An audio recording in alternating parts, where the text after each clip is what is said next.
정만석이 새 사위 앞에서 진단서를 펼쳐보였습니다. 자, 이제부터 한 달 동안 너희들을 지켜보겠다. 한 달 동안 가장 정성을 다하는 사위한테 포목상도 주고 양주 토지 40마지도 몽땅 다 물려주겠다. 큰 사위와 둘째 사위는 서로 눈빛을 주고받았습니다.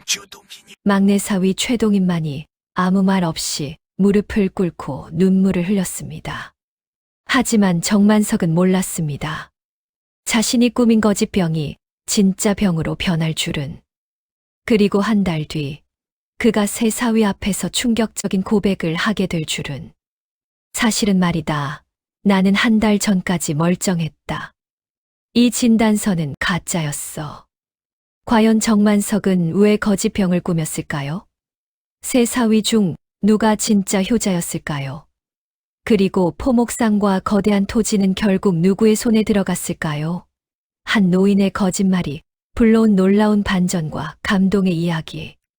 시작 전 구독과 좋아요를 눌러주세요. 그럼 오늘의 사연 시작합니다. 순조 10년 늦가을 한양 칠패시장에 새벽 안개가 걷히고 있었습니다.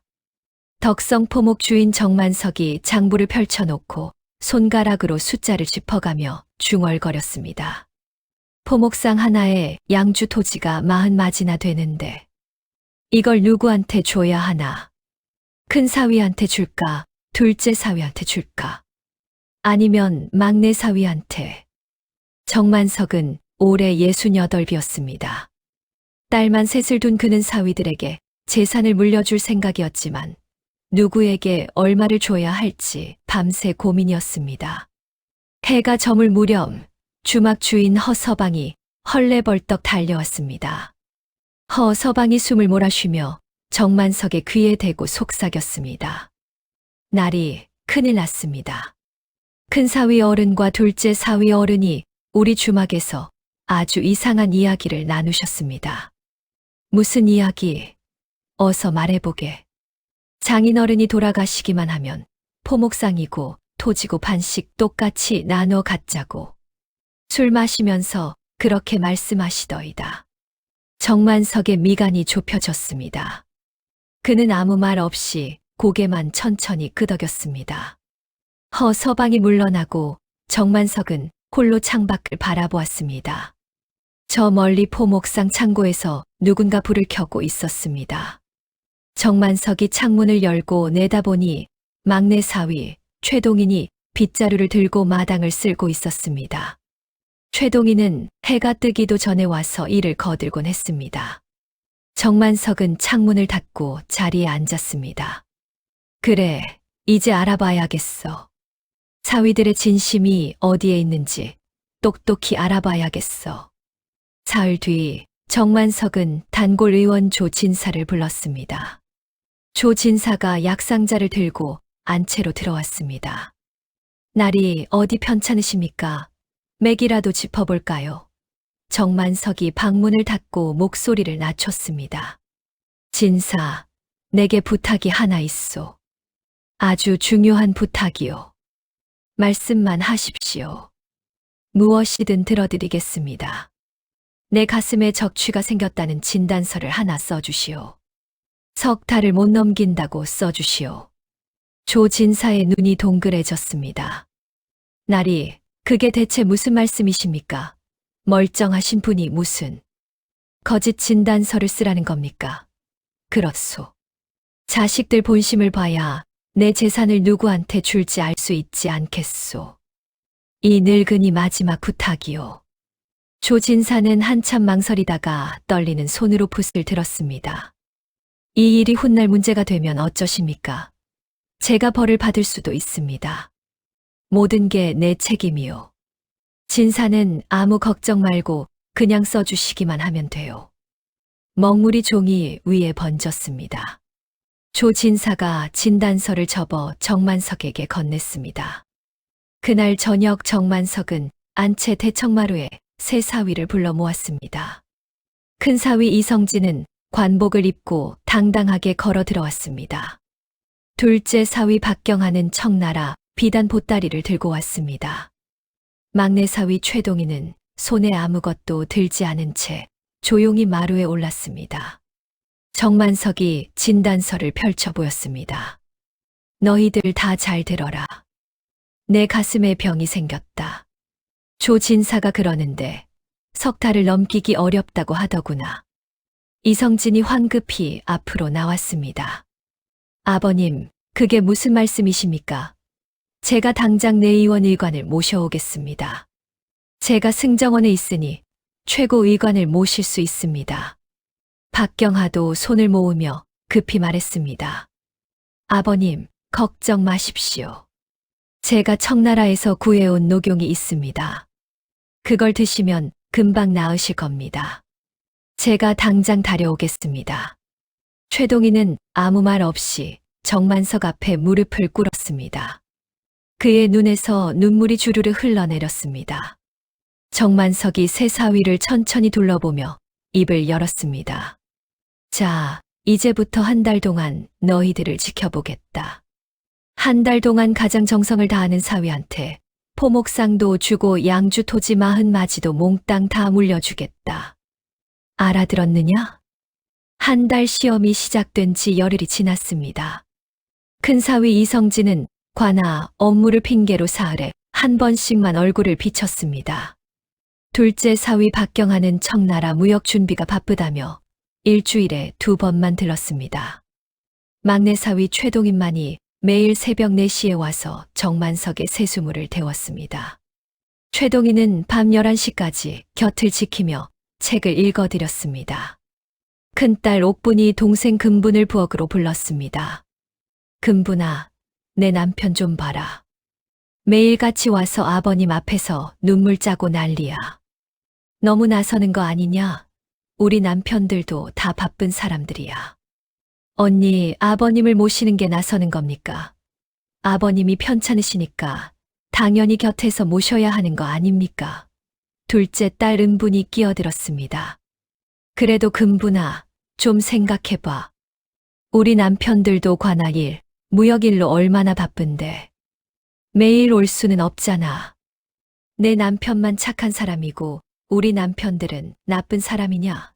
금분은 아무 대꾸 없이 죽그릇을 들고 안채로 향했습니다.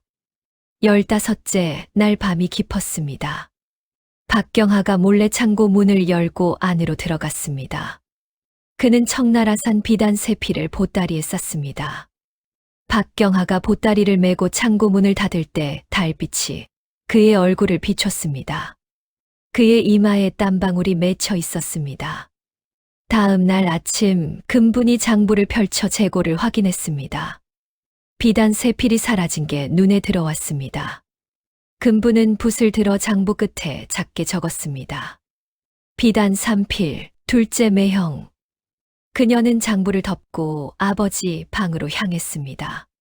20째 날 정만석이 갑자기 이마에 손을 얹었습니다.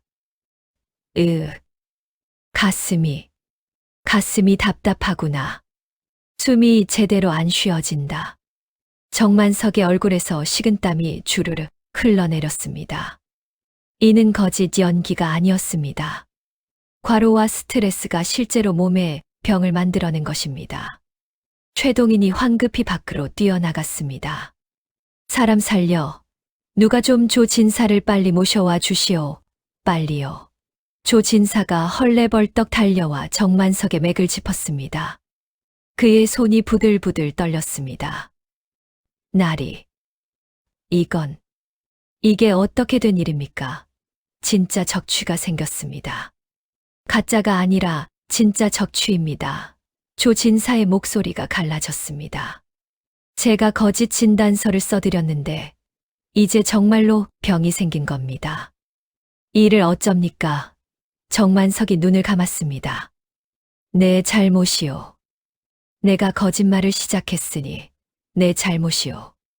하지만 이제 어찌해야 하오. 진사 방법이 없겠소. 조 진사가 무릎을 꿇었습니다. 북한산 기슭에 침술가 허영감이 계십니다. 그분을 모셔와야 합니다. 그분이 아니면 나으실 수 없습니다. 최동인이 즉시 일어섰습니다. 제가 가겠습니다. 당장 가겠습니다. 그날 밤 최동희는 북한산 자락을 향해 달렸습니다. 달빛 아래 산길이 험했지만 그는 쉬지 않고 걸었습니다. 허영감의 초가집 앞에 도착했을 때 최동인의 옷은 땀으로 흠뻑 젖어 있었습니다. 최동인이 문을 두드렸습니다. 영감님, 영감님, 사람 살려주십시오. 허영감이 문을 열고 나왔습니다. 이 밤중에 누가 이러시오? 무슨 일이오? 최동인이 땅에 무릎을 꿇었습니다. 영감님, 제발 부탁입니다. 장인어른이 적취로 지금 죽어가고 계십니다. 제발 살려주십시오. 제가 이렇게 빕니다. 허영감이 최동인의 어깨를 잡아 일으켰습니다. 일어나시오, 일어나. 내 약상자를 가져올 테니 잠시만 기다리시오. 이튿날 새벽 허영감과 최동인이 함께 덕성포목에 도착했습니다. 허영감이 정만석의 맥을 짚고 가슴을 눌러보았습니다. 적취가 점점 커지고 있소. 이대로 가면 위험하오. 한 달 안에 산삼을 구하지 못하면 목숨이 위태로울 것이오. 최동인이 금분과 함께 안채 구석으로 갔습니다. 금분이 작은 보자기를 풀었습니다. 여보, 이것 좀 봐요. 이건 우리 어머니 유품인 은비녀예요. 이걸 어떻게 팔 수 있소? 당신 어머님 유품인데. 금분이 고개를 저었습니다. 아니에요. 아버님 목숨이 은비녀보다 1000배만 배 더 중요해요. 당장 내다 팔아야 해요. 25째 날 금분이 은비녀를 들고 시장 전당포로 향했습니다. 전당포 주인이 비녀를 이리저리 살펴보더니 은성량을 내밀었습니다. 이게 고작이요. 더는 못 드리오. 금분은 아무 말 없이 은을 받아 품에 넣었습니다. 최동희는 자신의 책을 모두 보따리에 쌌습니다. 헌책방 주인이 책들을 훑어보며 고개를 끄덕였습니다. 좋은 책들이구먼. 은 2냥 드리겠소. 최동인이 책 보따리를 내려놓았습니다. 고맙소. 정말 고맙소. 28째 날 최동인은 은 5냥을 품에 넣고 북한산 양령시로 향했습니다. 양령시 한쪽에서 신만이 한 명이 산삼을 펼쳐놓고 있었습니다. 영감, 이 산삼 한 뿌리에 얼마요? 제발 좀 싸게 주시오. 은 5냥이요. 한 푼도 못 깎아주오. 최동인이 주머니를 여러 은을 모두 꺼냈습니다. 이게 제가 가진 돈 전부요. 이것밖에 없소. 부디 이걸로 주시오.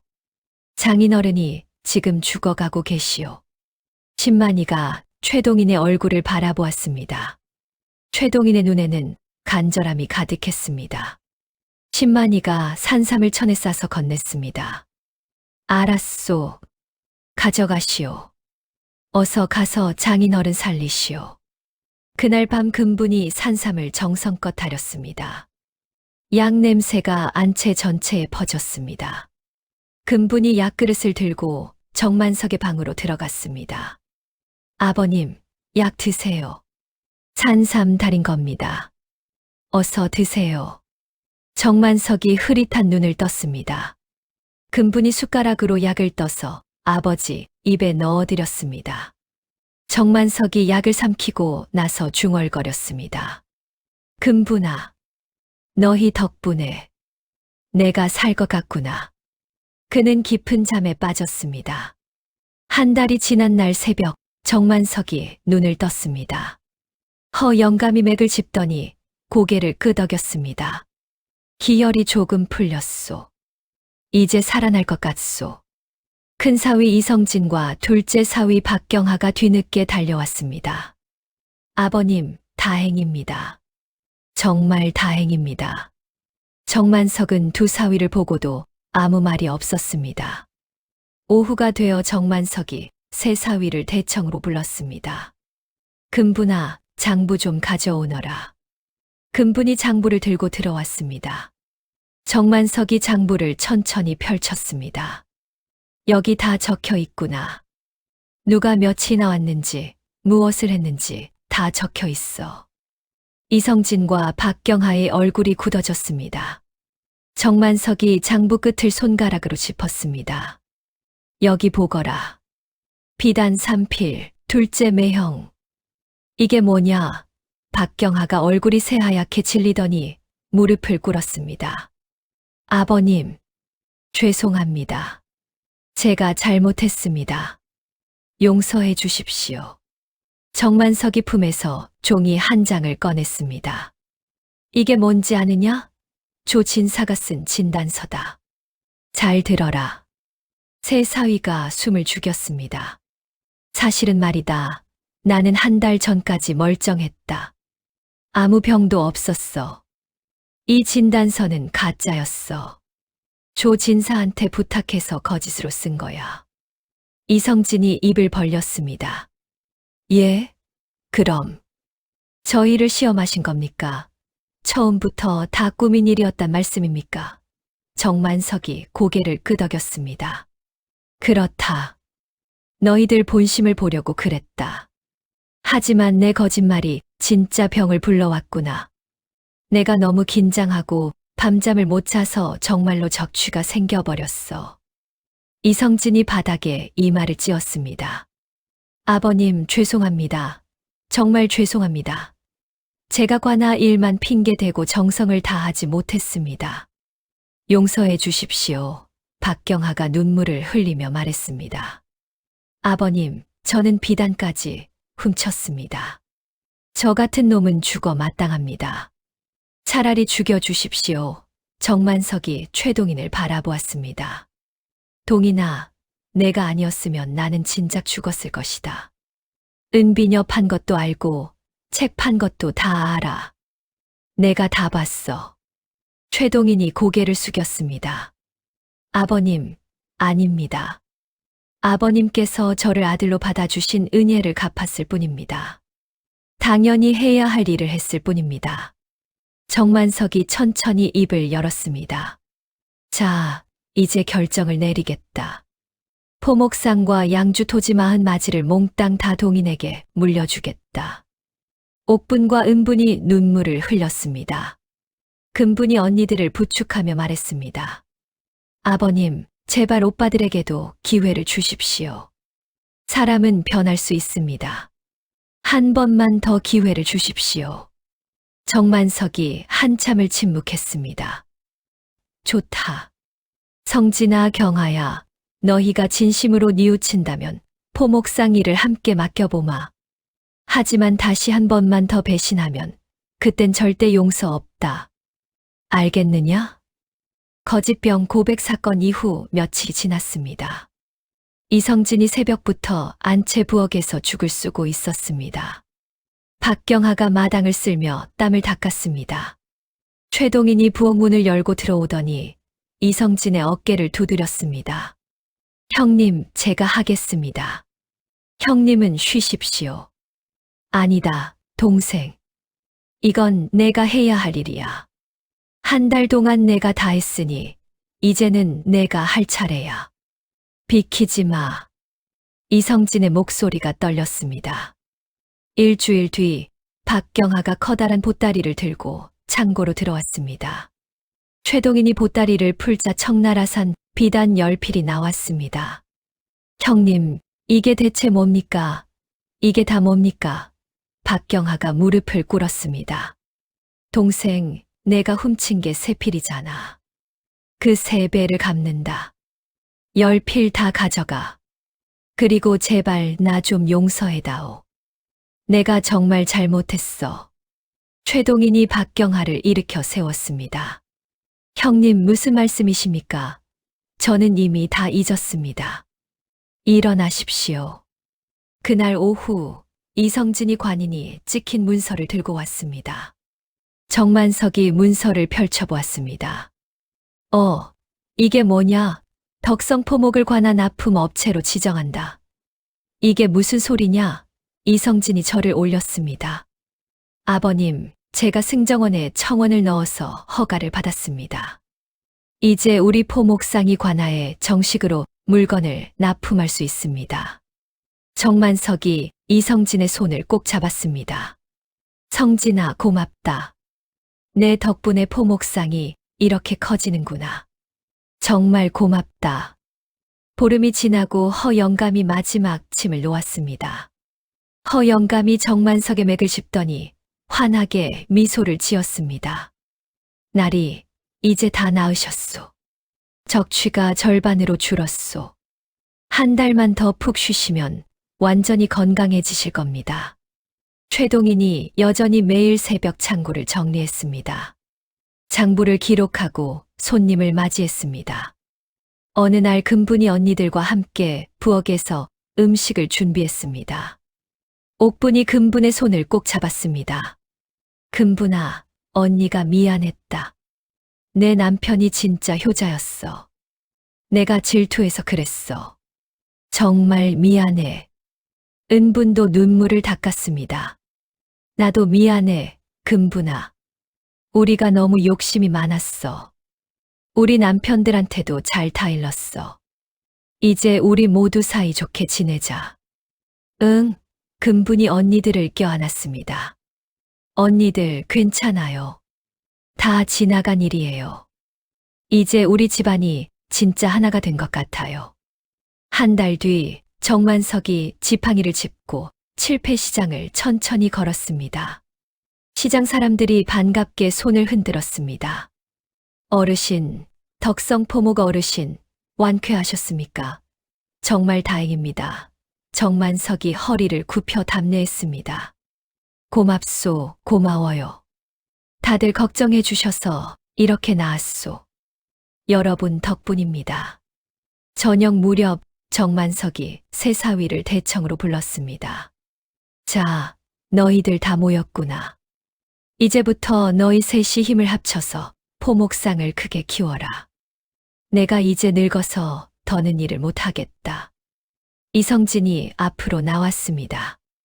아버님, 제가 관한 납품을 책임지고 맡겠습니다. 더 큰 계약도 따오겠습니다. 박경하가 손을 모았습니다. 저는 청나라 무역을 더 확대하겠습니다. 배를 한 척 더 늘리겠습니다.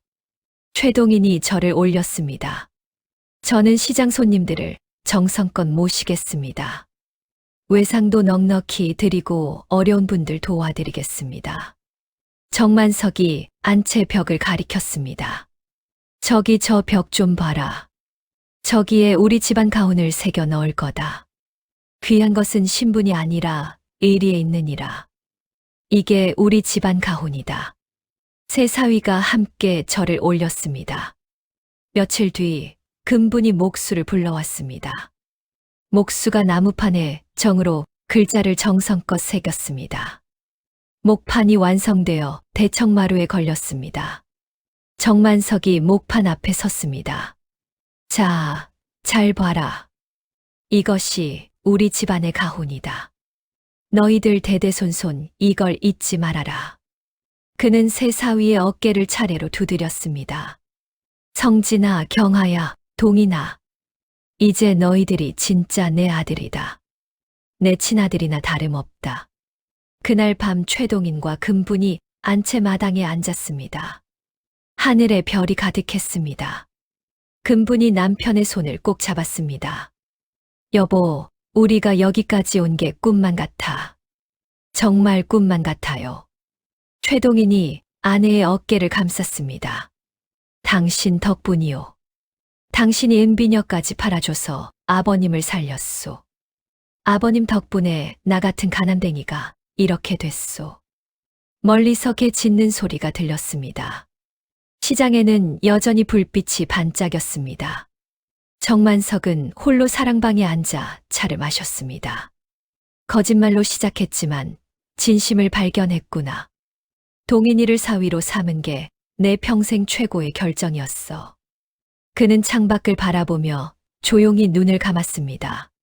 정만석이 회복한 지 석 달이 지났습니다. 추석 준비로 포목상이 북적이는 어느 날이었습니다. 정만석이 장부를 보다가 갑자기 이마를 짚었습니다. 어지럽구나. 갑자기 왜 이러지? 최동인이 황급히 달려와 정만석을 부축했습니다. 금분이 물을 떠왔지만 정만석은 손을 저었습니다. 괜찮다, 괜찮아. 그냥 잠깐 어지러울 뿐이야. 걱정하지 마라. 하지만 이틀이 지나도 증세는 계속되었습니다. 금분이 허영감을 다시 모셔왔습니다. 허영감이 맥을 짚더니 고개를 가로저었습니다. 이거 큰일이요. 전에 치료한 적취가 다시 조금 커진 것 같소. 요즘 무리하지 않으셨소. 정만석이 고개를 끄덕였습니다.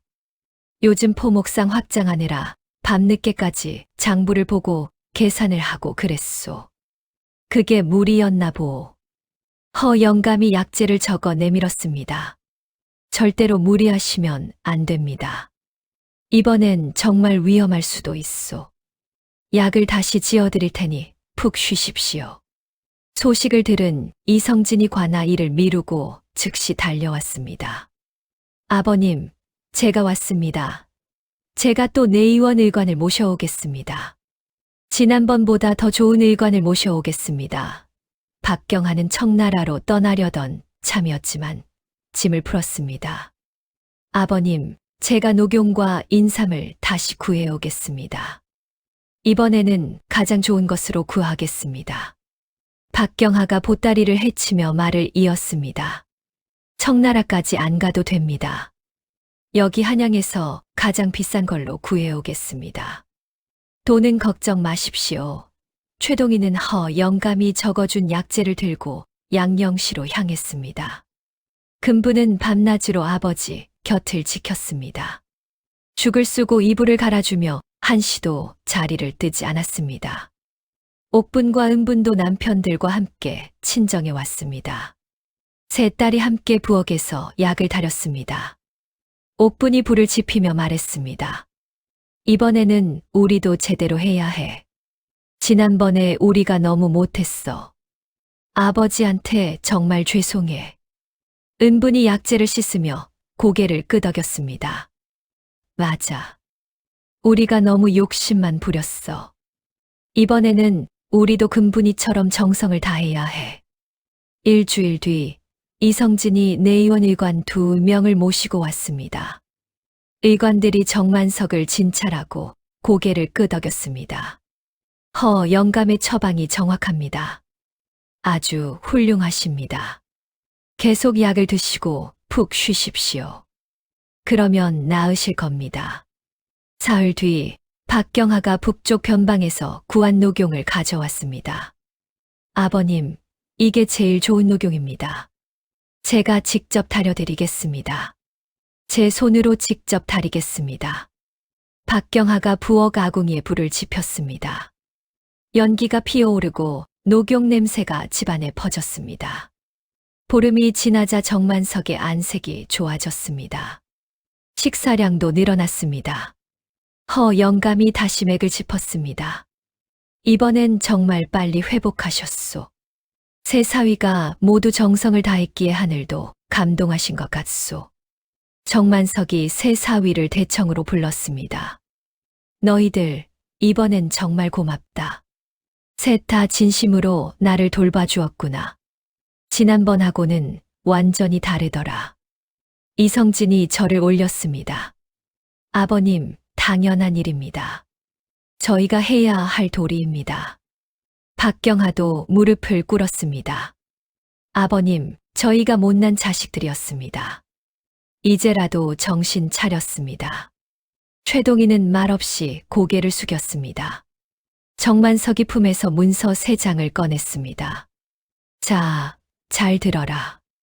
이제부터 너희 셋이 각자 역할을 나눠서 할 거다. 이성진이 고개를 들었습니다. 정만석이 첫 번째 문서를 이성진에게 건넸습니다. 성진아, 너는 관아 납품 계약을 계속 맡아라. 내가 제일 잘하잖아. 이성진이 문서를 받았습니다. 네, 아버님, 열심히 하겠습니다. 경하야, 너는 청나라 무역선을 2척으로 늘려라. 무역을 더 크게 벌여라. 박경하가 문서를 받으며 저를 올렸습니다. 명심하겠습니다. 아버님, 꼭 성공하겠습니다. 동인아, 너는 포목상과 토지를 관리하되 형님들과 이익을 똑같이 나눠라. 알겠느냐? 최동인이 떨리는 손으로 문서를 받았습니다. 아버님, 감사합니다. 아버님 은혜를 평생 잊지 않겠습니다. 정만석이 새 사위를 바라보았습니다. 너희 셋이 서로 의지하고 도우면서 100년 가문을 만들어라. 그게 내 마지막 소원이다. 알겠느냐? 새 사위가 함께 절을 올렸습니다. 정만석이 두 번째 병에서 완전히 회복했습니다. 이성진이 승정원에 다시 청원서를 넣었습니다. 며칠 뒤 관인이 찍힌 공문서가 도착했습니다. 이성진이 공문서를 들고 정만석을 찾아왔습니다. 아버님 뵀습니다. 덕성포목이 겨울 군복 납품 업체로 지정되었습니다. 이번엔 군복입니다. 정만석이 이성진의 손을 꼭 잡았습니다. 성진아, 정말 대단하구나. 내가 관아에서 그렇게 인맥을 잘 쌓아놨구나. 아주 훌륭해. 정말 고맙다. 이성진이 고개를 숙였습니다. 아버님께서 기회를 주셔서 제가 이렇게 할 수 있었습니다. 앞으로 더 열심히 하겠습니다. 박경하는 청나라 무역선을 2척으로 늘렸습니다. 배에는 비단과 면포뿐 아니라 약재와 도자기도 실렸습니다. 박경하가 최동인에게 장부를 보여주었습니다. 동생, 이것 좀 봐. 이번 무역으로 이익이 2배나 늘었어. 2배야, 2배. 최동인이 장부를 넘기며 말했습니다. 형님 덕분입니다. 형님이 청나라 상인들하고 잘 협상하셨으니까요. 아니야, 동생. 내가 포목상을 잘 지켜줘서 내가 마음 놓고 무역할 수 있었어. 우리 둘 다 잘한 거지. 최동인은 시장 상인들에게 외상을 넉넉히 허락했습니다. 어느 날 과부 한 명이 포목상에 찾아왔습니다. 그녀가 무릎을 꿇으며 말했습니다. 나리, 제발 부탁입니다. 제 아들 혼례 때 쓸 무명 한 필만 외상으로 주십시오. 추수 끝나면 꼭 갚겠습니다. 최동인이 무명 2필을 꺼내 건넸습니다. 한 필만 달라고 했는데 2필 드릴게요. 걱정 마십시오. 추수 끝나고 천천히 갚으셔도 됩니다. 아니, 안 갚으셔도 괜찮습니다. 과부가 눈물을 닦으며 절을 올렸습니다. 나리, 은혜 평생 잊지 않겠습니다. 정말 고맙습니다. 박경하가 그 모습을 보고 최동인에게 다가왔습니다. 동생, 너 이러다가 망하는 거 아니야? 외상이 너무 많으면 우리가 손해보는 거 아닌가? 최동인이 장부를 덮으며 대답했습니다.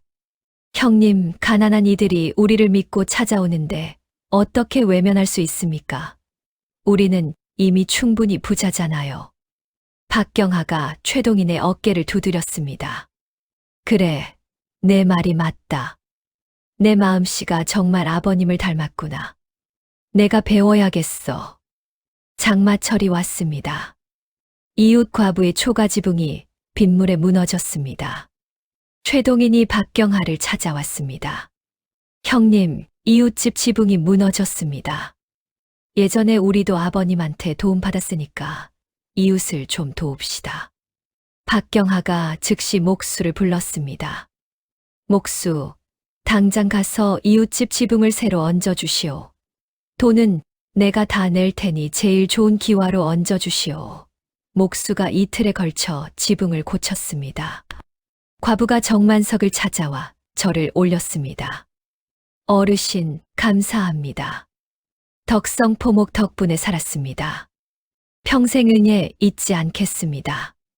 소문이 시장에 쫙 퍼졌습니다. 시장 사람들이 모여 이야기했습니다.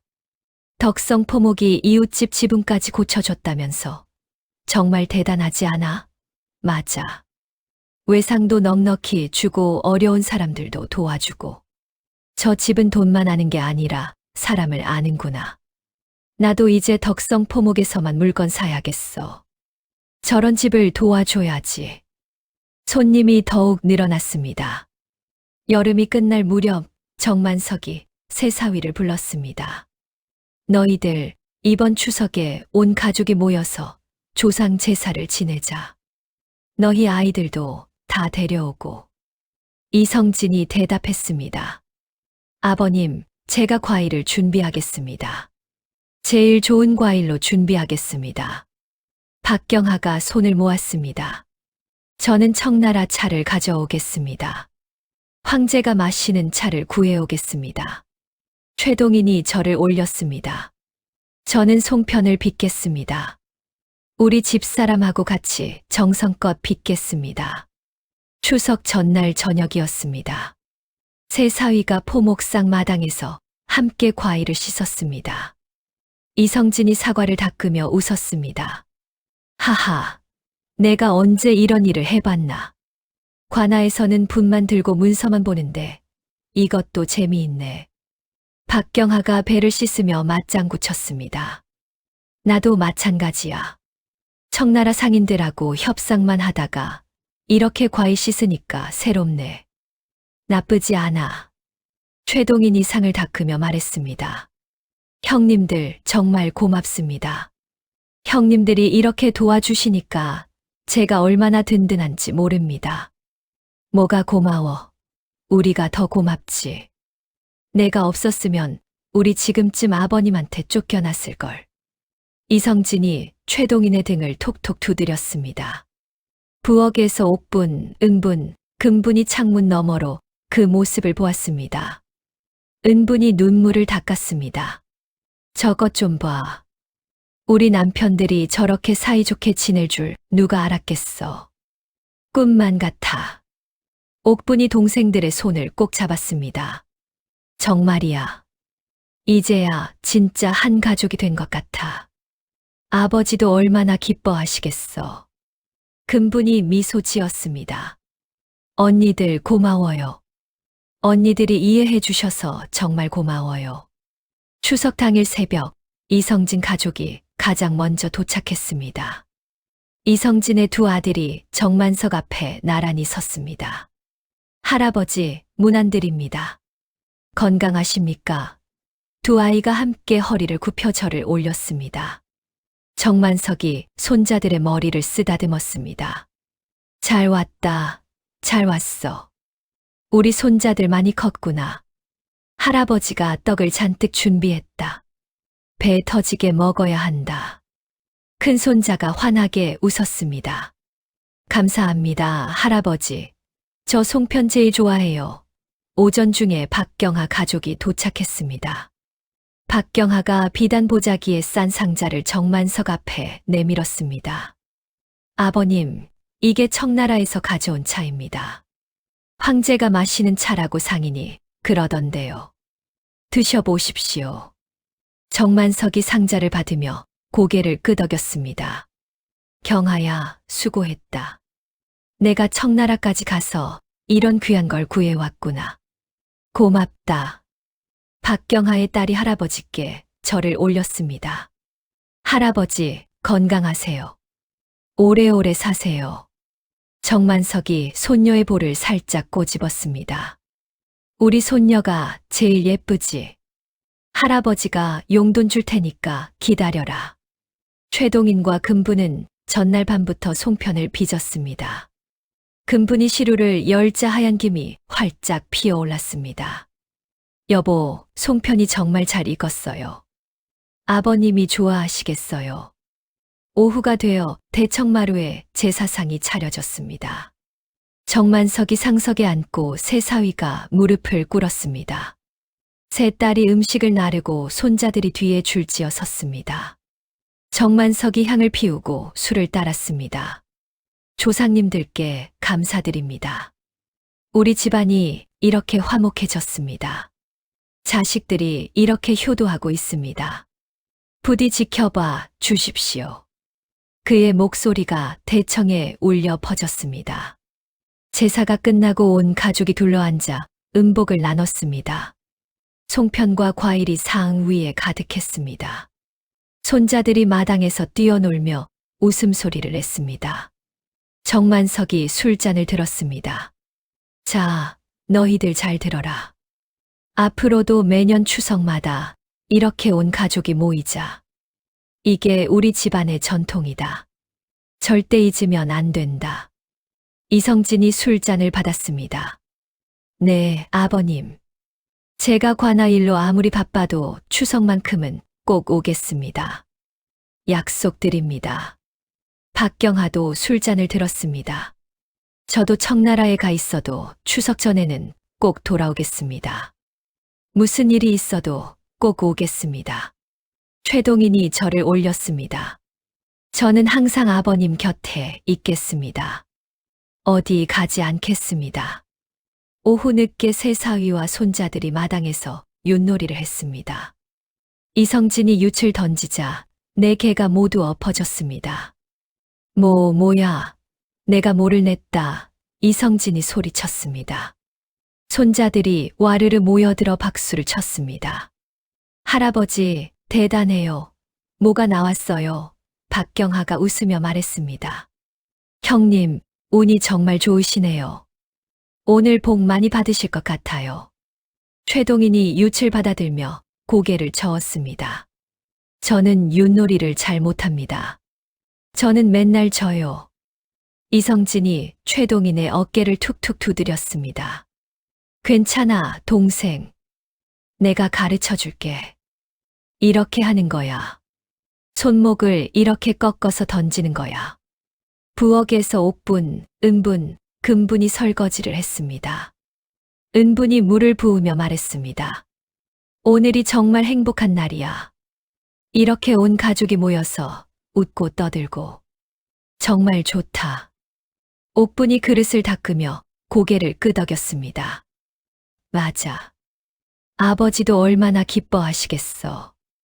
아까 제사 지낼 때 아버지 얼굴 봤어. 정말 행복해 보이셨어. 금분이 자매들의 손을 꼭 잡았습니다.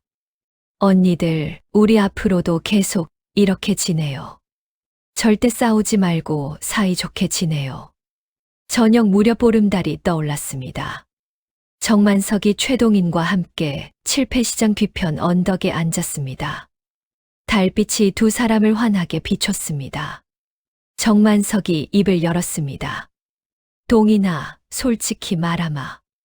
내가 우리 집에 온 것이 내 인생 최고의 결정이었다. 내가 없었으면 우리 집안이 어떻게 됐을지 모른다. 최동인이 고개를 깊이 숙였습니다. 아버님, 무슨 말씀이십니까? 저야말로 아버님 덕분에 사람이 되었습니다. 아버님이 저 같은 가난뱅이를 걷어주지 않으셨으면 저는 길바닥에서 굶어 죽었을 겁니다. 멀리 마당에서 아이들이 노래를 불렀습니다. 달림 달림 밝은 달림, 이태백이 놀던 달림. 새 사위가 나란히 서서 노래를 들었습니다. 이성진이 달을 보며 말했습니다. 오늘 추석을 평생 잊지 못할 것 같습니다. 정말 행복한 날이에요. 박경하가 고개를 끄덕였습니다. 저도 다음 달에 청나라에 가서도 오늘을 계속 떠올릴 겁니다. 가족이 이렇게 소중한 줄 이제야 알았어요. 최동인이 조용히 말했습니다. 앞으로도 계속 이렇게 모였으면 좋겠습니다. 영원히 이렇게 함께 했으면 좋겠습니다. 달빛 아래 덕성 포목이 고요히 빛났습니다. 추석이 지나고 겨울이 왔습니다. 최동인이 창고 문을 활짝 열고 막동이를 불렀습니다. 막동아, 겨울 무명을 꺼내라. 날씨가 추워지니까 손님들이 많이 찾을 거야. 빨리 준비해. 막동이가 무명을 꺼내며 말했습니다. 날이 제 생각인데요. 큰사위 어른께 알려서 관아 주문을 받으면 어떻겠습니까? 겨울 군복도 무명으로 만들잖아요. 최동인이 고개를 끄덕였습니다. 오, 그거 좋은 생각이다. 내가 당장 형님한테 전가를 보내겠다. 이틀 뒤 이성진이 관인이 찍힌 문서를 들고 왔습니다. 동생, 됐어. 사헌부에서 겨울 무명 300피를 다음 달까지 납품하라고 합니다. 계약 따냈어. 최동인이 문서를 받아보았습니다. 형님, 정말 대단하십니다. 어떻게 이렇게 빨리 따내셨어요? 정만석이 이성진을 따뜻하게 맞이했습니다. 성진아, 훌륭하다. 내 덕분에 관아와 인연이 점점 더 깊어지는구나. 정말 고맙다. 이성진이 저를 올렸습니다. 아버님, 이 정도는 아무것도 아닙니다. 앞으로 더 큰 계약도 따오겠습니다. 기대하십시오. 같은 시기에 박경하가 청나라 상인과 협상을 마쳤습니다. 두꺼운 겨울 비단이 수레에 가득 실려왔습니다.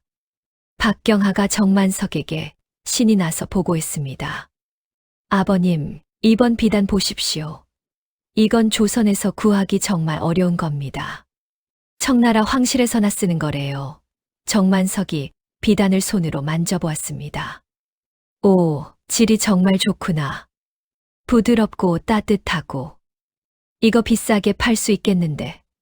박경하가 자랑스럽게 말했습니다. 당연하죠.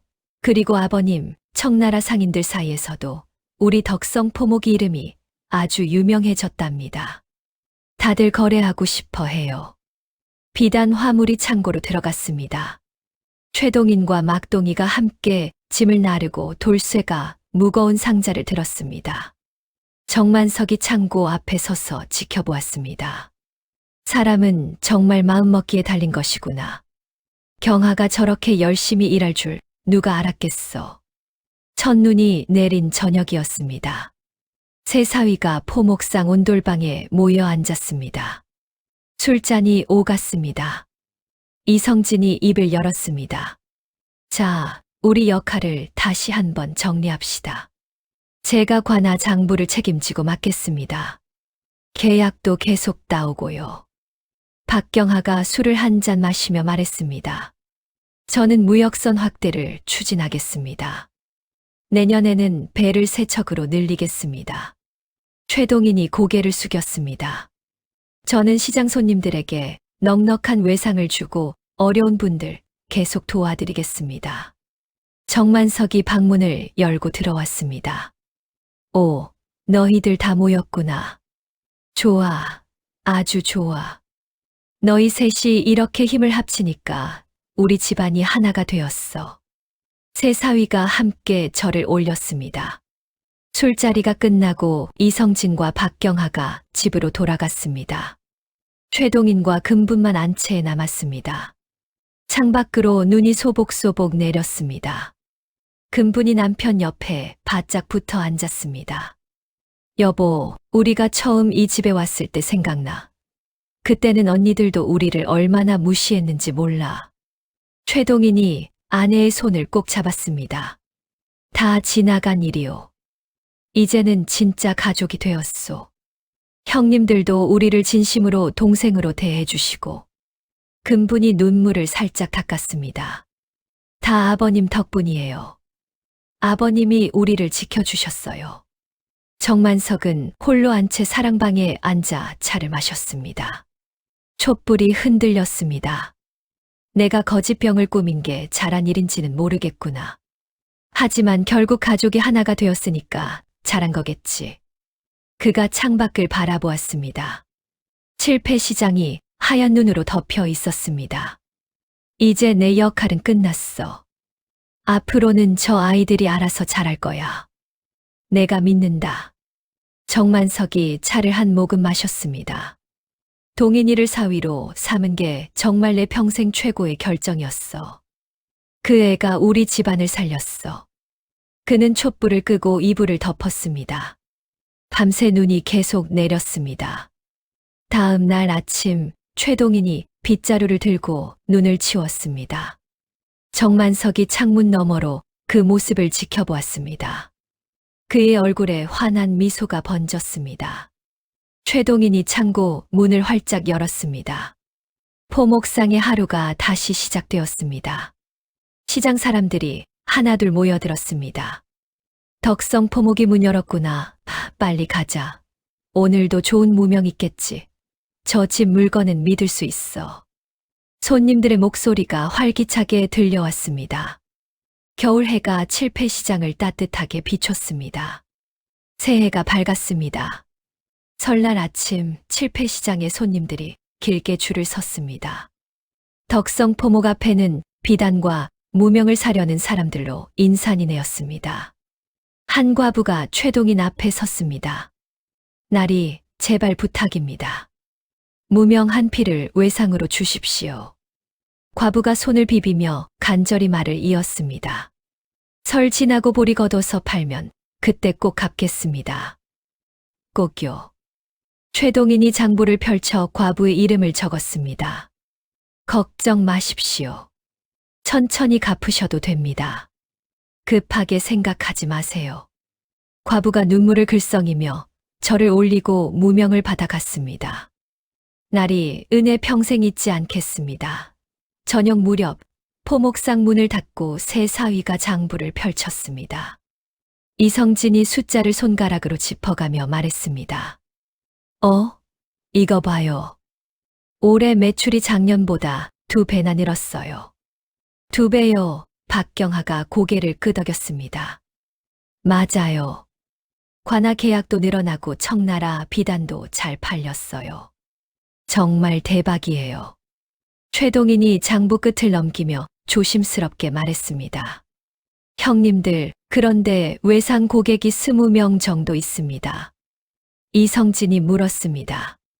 회수할 수 있겠나? 돈 받을 수 있어. 최동인이 고개를 저었습니다. 대부분 정말 가난한 분들이라 어려울 것 같습니다. 다들 먹고 살기도 힘든 분들이에요. 정만석이 장부를 덮었습니다. 그럼 외상은 다 탕감해주자. 받지 말자. 우리가 이렇게 넉넉한데 가난한 사람들한테서 무슨 돈을 받겠느냐. 박경하가 손을 모았습니다. 아버님 말씀이 옳습니다. 그래도 이익이 충분하니까 우리끼리 나눠 가지면 되죠. 설날 아침이 밝았습니다. 온 가족이 안채에 모여 차례상을 정성껏 차렸습니다. 손자들이 정만석 앞에 줄지어 절을 올렸습니다. 할아버지, 새해 복 많이 받으세요. 건강하세요. 정만석이 주머니에서 세뱃돈을 꺼내 손자들에게 나눠줬습니다.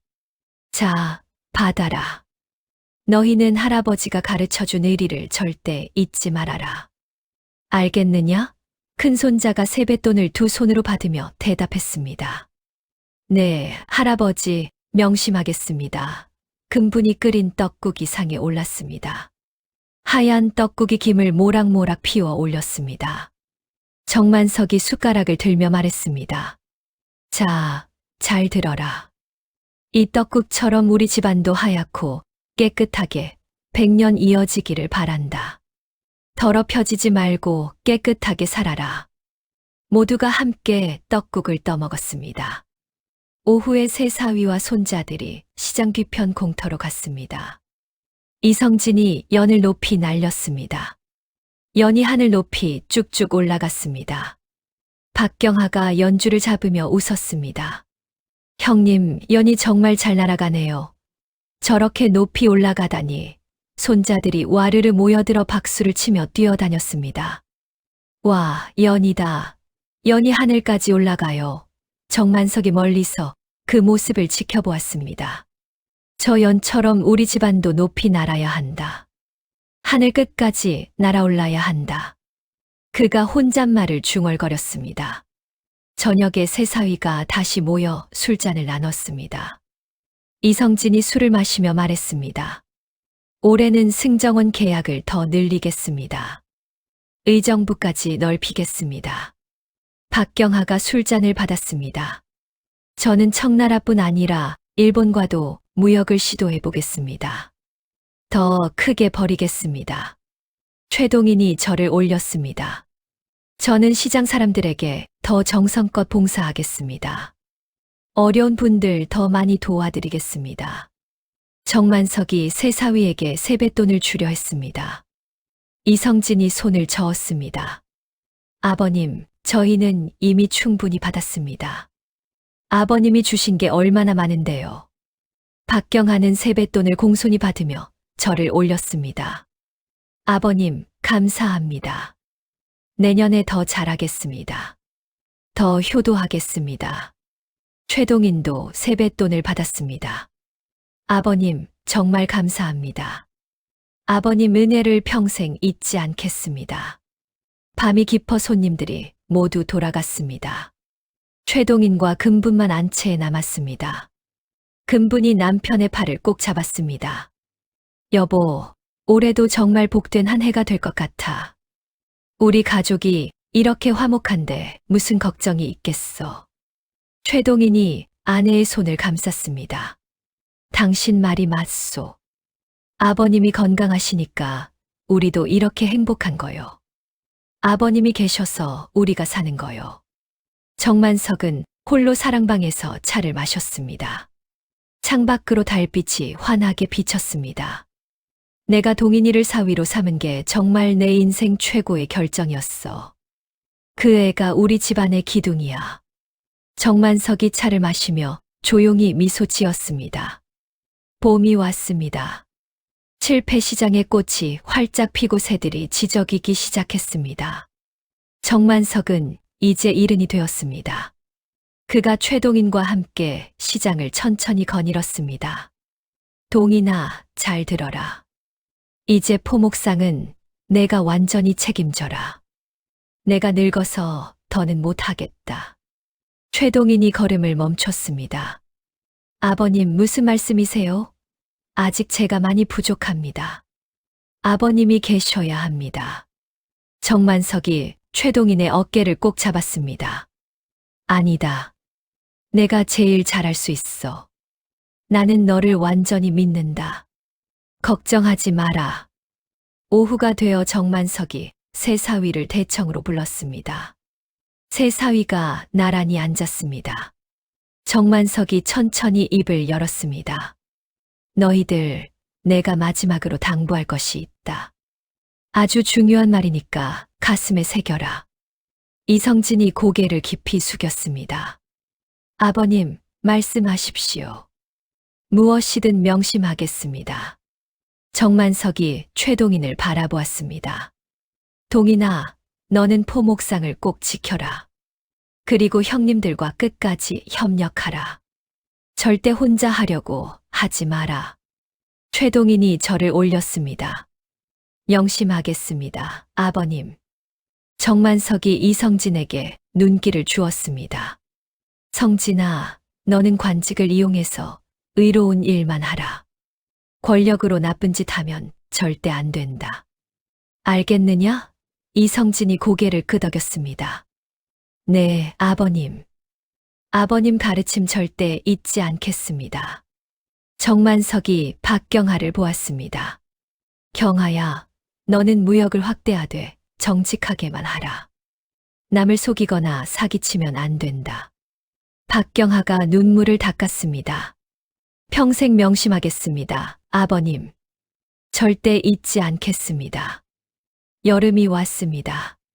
정만석의 큰손자가 12살이 되었습니다. 손자가 할아버지를 찾아왔습니다. 할아버지, 제가 천자문을 다 외웠어요. 선생님이 칭찬하셨어요. 정만석이 손자를 무릎에 앉혔습니다. 그래, 잘했구나. 우리 손자가 똑똑하네. 손자가 자랑스럽게 웃었습니다. 정만석이 손자의 머리를 쓰다듬었습니다. 그런데 말이다. 공부도 중요하지만 사람으로서 의리가 훨씬 더 중요하단다. 알겠느냐? 손자가 고개를 갸우뚱했습니다. 의리가 뭐예요, 할아버지? 그게 뭔지 잘 모르겠어요. 정만석이 마당을 가리켰습니다. 저기 작은 할아버지가 보이지? 할아버지가 그분을 사위로 삼은 이유를 아느냐? 손자가 고개를 저었습니다. 몰라요, 할아버지. 정만석이 조용히 말했습니다. 신분이 높아서도 아니고 돈이 많아서도 아니야. 마음씨가 착하고 정성이 깊어서 그랬단다. 그걸 절대 잊지 말아라. 손자가 고개를 끄덕였습니다. 네, 할아버지. 알겠습니다. 가을이 왔습니다. 정만석의 칠순잔치가 성대하게 열렸습니다. 칠패시장 사람들, 관아 관리들, 청나라 상인까지 다 모였습니다. 대청마루에 잔치상이 가득 차려졌습니다. 정만석이 상석에 앉고 새사위가 차례로 인사를 올렸습니다. 이성진이 술잔을 높이 올리며 말했습니다. 아버님이 가르쳐 주신 사람됨을 평생 잊지 않겠습니다. 제가 사람 노릇하는 건 다 아버님 덕분입니다. 박경하가 절을 올렸습니다. 아버님, 저는 아버님 덕분에 겸손을 배웠습니다. 돈만 밝히던 제가 사람을 아는 법을 배웠습니다. 최동희는 말을 잇지 못하고 눈물만 주르륵 흘렸습니다. 그가 떨리는 목소리로 간신히 말했습니다. 아버님, 저를 아들로 삼아주셔서 정말 감사합니다. 정만석이 최동인의 손을 꼭 잡았습니다. 동인아, 내가 더 고맙다. 내가 없었으면 우리 집안이 어떻게 됐겠느냐. 잔치가 끝나고 손님들이 모두 돌아갔습니다. 밤이 깊어 정만석과 최동인만 마당에 남았습니다. 정만석이 하늘을 올려다보았습니다. 동인아, 솔직히 말하마. 내가 거짓병을 꾸민 건 잘못이었다. 하지만 그 덕분에 진짜 의리를 발견했어. 최동인이 아버지의 손을 꼭 잡았습니다. 아버님, 그 시험 덕분에 저도 진짜 사람이 되었습니다. 아버님이 저를 시험해 주셔서 감사합니다. 둘은 한참 동안 말없이 손을 맞잡고 있었습니다. 다음 날 아침 대청마루에 새 목판이 하나 더 걸렸습니다. 거기에는 글이 새겨져 있었습니다. 의리는 대대로 이어지고 은혜는 끝없이 갚는다.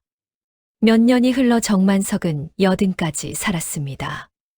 어느 겨울 아침 그가 조용히 눈을 감았습니다. 세 사위가 모두 곁을 지켰습니다. 이성진이 아버지의 손을 잡으며 울먹였습니다. 아버님, 편히 가십시오. 저희가 아버님 가르침 꼭 지키겠습니다. 박경하가 눈물을 비 오듯 흘렸습니다. 아버님, 저희가 가르침을 자식들한테도 물려주겠습니다. 꼭 그렇게 하겠습니다.